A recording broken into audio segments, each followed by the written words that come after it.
Good evening. അപ്പോൾ പുതിയൊരു വീഡിയോയിലേക്ക് എല്ലാവർക്കും സ്വാഗതം. അപ്പോൾ നിങ്ങളുടെ തമ്പനയിൽ കണ്ട പോകുന്ന ISROന്റെ റിക്രൂട്ട്മെന്റ് കാര്യങ്ങൾ പറയാൻ വേണ്ടിയിട്ടാണ് നമ്മളൊരു വീഡിയോ ചെയ്തേക്കുന്നത്. അപ്പോൾ ഇത് ISROന്റെ URSCയിലേക്കും അതേപോലെ ഇസ്ട്രാക്കിലേക്കും വേണ്ടിയുള്ള നോട്ടിഫിക്കേഷൻ ആണ് ഇപ്പോൾ ഇറക്കിയേക്കുന്നത്. ഫെബ്രുവരി 10-നായിരുന്നു നോട്ടിഫിക്കേഷൻ റിലീസ് ചെയ്തിട്ടുണ്ടായിരുന്നത്. അതിന് മുന്നേ January 28-നൊക്കെ ഒരു ഷോർട്ട് നോട്ടീസ് റിലീസ് ചെയ്തിട്ടുണ്ടായിരുന്നു. അതിന് നമ്മൾ ഡീറ്റെയിൽ ആയിട്ട് നോട്ടിഫിക്കേഷൻ വരുമല്ലോ, അതുകൊണ്ടാണ് നമ്മൾ ഒരു വീഡിയോ നമ്മൾ ചെയ്യാഞ്ഞത്. അപ്പോൾ ഇതിൽ നമുക്ക് സയന്റിസ്റ്റ് ഉണ്ട്, ടെക്നിക്കൽ അസിസ്റ്റന്റ് ഉണ്ട്, സയന്റിഫിക് അസിസ്റ്റന്റ് ഉണ്ട്, അതേപോലെ ടെക്നീഷ്യൻ ഒക്കെ വരുന്നുണ്ട്. ഓക്കെ, അപ്പോ നമുക്ക് ഡീറ്റെയിൽ ആയിട്ട് അതിന്റെ ക്വാളിഫിക്കേഷനിലേക്കും അതേപോലെ എത്ര വേക്കൻസീസ് ഉണ്ടെന്നും എത്രയാണ് ഏജ് ലിമിറ്റ് എന്നും കാര്യങ്ങളൊക്കെ എന്താ നമുക്ക് വൺ ബൈ വൺ ആയിട്ട് നമുക്ക് ഡിസ്കസ് ചെയ്യാം. ഓക്കെ, അപ്പോൾ ഇതില് മെക്കാട്രോണിക്സിലേക്ക് ഒരു സയന്റിസ്റ്റ് എഞ്ചിനീയർ വിളിച്ചിട്ടുണ്ട്. അപ്പോ അതിന് മെക്കാട്രോണിക്സ് ബ്രാഞ്ചുകാർ പൊതുവെ കുറവായിരിക്കുമല്ലോ, അപ്പൊ അതുകൊണ്ട് അതിലേക്ക് നമ്മൾ പോകുന്നില്ല. പിന്നെയുള്ളത് മെറ്റീരിയൽ സയൻസ് ആണ്, പിന്നെ മാത്സ് ആണ്, പിന്നെ ഫിസിക്സ് ആണ്. പിന്നെയുള്ളത് നമുക്ക് ടെക്നീഷ്യനിലേക്ക് വരാം. ടെക്നീഷ്യനിലാണ് അത്യാവശ്യം നല്ല വേക്കൻസീസ് ഉള്ളത്. സയന്റിസ്റ്റ് നമ്മുടെ മെയിൻ ബ്രാഞ്ച് ഇല്ലാത്തതുകൊണ്ട് അത് നമ്മൾ സ്കിപ്പ് ചെയ്തിട്ടുണ്ട്. അപ്പൊ അപ്പൊ ഇതിൽ ടെക്നീഷ്യൻ ബിയിലേക്ക് വരുവാണെന്നുണ്ടെങ്കിൽ electronics mechanic or technician power electronic system or mechanic consumer electronic appliance or mechanic industrial ഇലക്ട്രോണിക്സിലേക്ക് ടോട്ടലായിട്ട് 63 വേക്കൻസീസ് ആണ് ഉള്ളത്. അപ്പോ അതില് unreserved 28, OBC 16, SC 9, ST 5, EWS 5. അപ്പൊ ഇതിൽ വന്നിരിക്കുന്ന ക്വാളിഫിക്കേഷൻ എന്ന് വെച്ച് കഴിഞ്ഞാൽ SSLC or SSC or matriculation plus ITA or NTC or NAC in electronics mechanics, technician power electronic systems, mechanical consumer electronics appliance എന്ന് പറഞ്ഞ ഇതിലാണ് വരുന്നുണ്ടാവുക.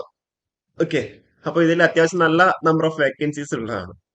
ഓക്കെ, കാരണം വെച്ചാൽ 63 വേക്കൻസീസ് ടോട്ടൽ ഉണ്ട്.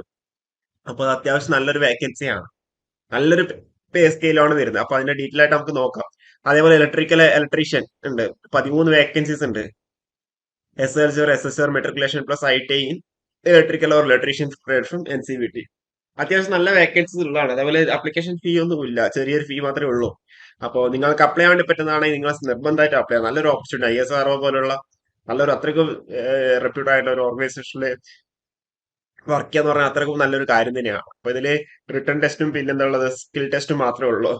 ഓക്കെ, ടെക്നീഷ്യന്റെ കേസിൽ. അപ്പൊ നിങ്ങൾക്ക് പറ്റുവാണെങ്കിൽ നിങ്ങൾ അപ്ലൈ ചെയ്യാം. പിന്നെയുള്ള ഫിറ്റർ ആണ് ക്വാളിഫിക്കേഷൻ. ITI ഇൻ ഫിറ്റർ ആയിരിക്കും ക്വാളിഫിക്കേഷൻ ഉണ്ടാവുക. പ്ലംബർ, ഇനി അത് ഡിപ്ലോമക്കാർക്ക് ഉണ്ട്, അത്ര ഡിപ്ലോമക്കാർക്ക് ആദ്യം വരുന്നുണ്ട്, അതുകൂടി നമുക്ക് പറയാം. പ്ലംബർ വേണം. IT refrigeration air condition mechanic same qualification. നമുക്ക് ഇതിലൊക്കെ ഉണ്ട് 17, 3, 11 അത്രയും വേക്കൻസീസ് എന്താ ഇവിടെ റിപ്പോർട്ട് ചെയ്ത് വരുന്നുണ്ട്. അപ്പോൾ ടേണറിന് പൊതുവെ എന്താ കുറവായിട്ടുണ്ടാവുക, 2 വേക്കൻസി മാത്രമേ ഉള്ളൂ. Carpenter, motor vehicle mechanic 2 vacancies, പിന്നെ മെഷീനിസ്റ്റ്, വെൽഡർ. ഓക്കെ, അപ്ലൈ ചെയ്യാൻ വേണ്ടി പറ്റുന്നവരൊക്കെ എന്താ കൃത്യമായിട്ട് അപ്ലൈ. പിന്നെ ഡ്രോസ്മാൻ സിവിൽ, പിന്നെ മെക്കാനിക്കലുണ്ട്, ഡ്രോസ്മാൻ സിവിലും ഉണ്ട്. അപ്പൊ അതിൽ ഇതേപോലെ ഡ്രോസ്മാൻ മെക്കാനിക്കൽ, ഡ്രോസ്മാൻ സിവിൽ, അതിൽ 15 വേക്കൻസി ഇതുണ്ട്. ഇനിയിപ്പോ അടുത്ത ഡിസിപ്ലിൻ ടെക്നിക്കൽ അസിസ്റ്റന്റ് എന്ന് പറഞ്ഞ പോസ്റ്റേക്ക്, ഇതിന്റെയൊക്കെ വേക്കൻസീസ്, ഇതിന്റെയൊക്കെ പേ സ്കെയിൽ അല്ല, അത്യാവശ്യം നല്ലൊരു പേ സ്കെയിൽ തന്നെയാണ്. അപ്പൊ ഇതിൽ ഇലക്ട്രോണിക്സിന്റെ സ്ലീപ്പർ ആണെങ്കിൽ 28 വേക്കൻസീസ് എന്താ റിപ്പോർട്ട് ചെയ്തിട്ടുണ്ട്. 28 vacancy first class diploma in electronics engineering from a recognised state board. Okay, അതില് കമ്പ്യൂട്ടർ സയൻസ് ബേസിൽ പറയുകയാണെന്നുണ്ടെങ്കിൽ 6 വേക്കൻസീസ് ആണ് ഉള്ളത്, 2+3+1. അപ്പൊ undecided 4, SCക്ക് 1, STക്ക് 1. First class diploma in computer science engineering from a recognised state board. പിന്നെ ഇലക്ട്രിക്കലിന്റെ കേസിൽ 5 vacancy ഉണ്ട്, 2+3. അതില് സ്ട്രാക്കില് 3ഉം മറ്റേ 2 തോന്നുന്നു. Okay, 5 vacancy. First class diploma in electrical engineering from a recognised state. Civil first class diploma in civil. Mechanical first class diploma in mechanical 12ഉം 4 vacancies. Okay, അപ്പൊ ഇലക്ട്രോണിക്സിനാണ് 28 vacancies അവിടെ ഉള്ളത്. ഓക്കെ, പിന്നെയുള്ളത് സയന്റിഫിക് അസിസ്റ്റന്റ് ആണ്.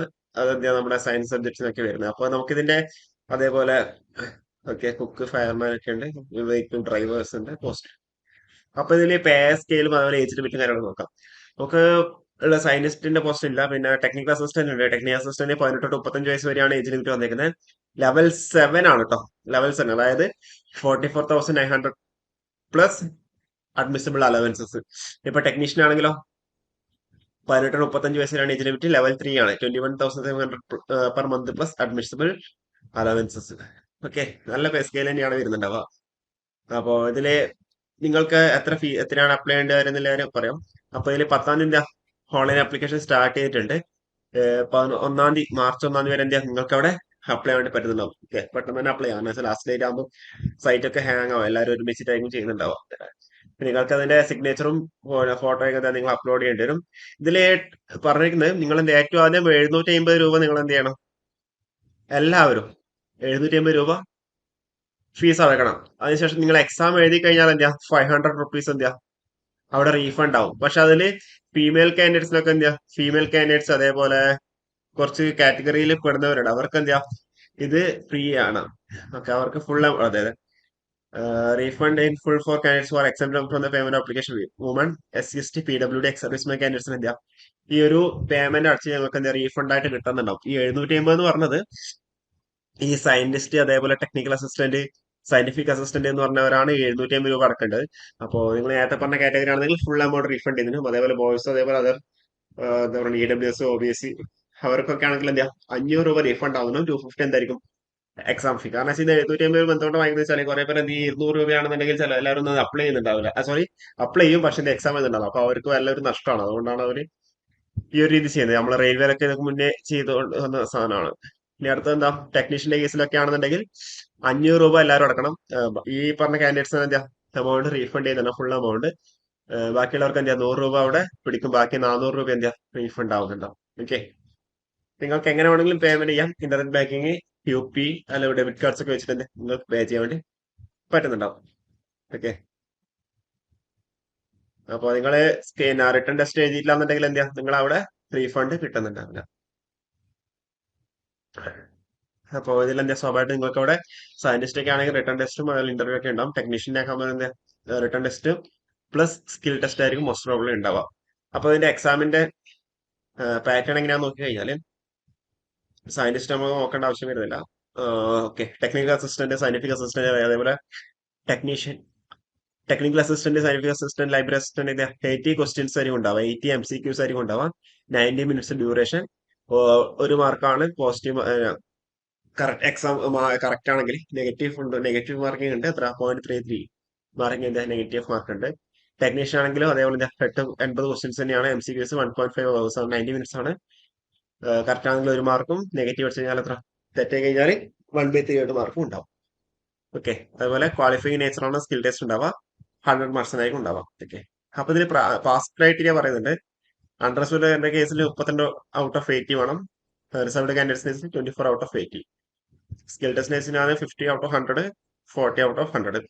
ഈ 32/80 എന്ന് പറഞ്ഞാൽ എന്താ കാരണം എന്ന് വെച്ചാൽ നിങ്ങളിപ്പം അത്യാവശ്യം പിള്ളേരില്ലാന്ന് വിചാരിച്ചു, നിങ്ങൾ എന്തായാലും മിനിമം 32 മാർക്ക് നിങ്ങൾ എന്തായാലും സ്കോർ ചെയ്യണം out of 80. Okay, out of 80 നിങ്ങൾ എന്താ 32 മാർക്ക് നിങ്ങൾ എന്തായാലും സ്കോർ ചെയ്യണം. ഇതിന്റെ മേലെ മാത്രം എന്തായാലും നിങ്ങൾ കട്ട് ഓഫ് ഉണ്ടാവുള്ളൂ.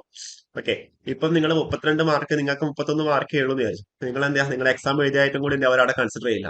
അതാണ് പാസ് ക്രൈറ്റീരിയ എന്ന് പറഞ്ഞു വരുന്നത്. ഇത് റെയിൽവേയുടെ ഒക്കെ എക്സാമിനൊക്കെ ഉണ്ടാവാറുണ്ട്.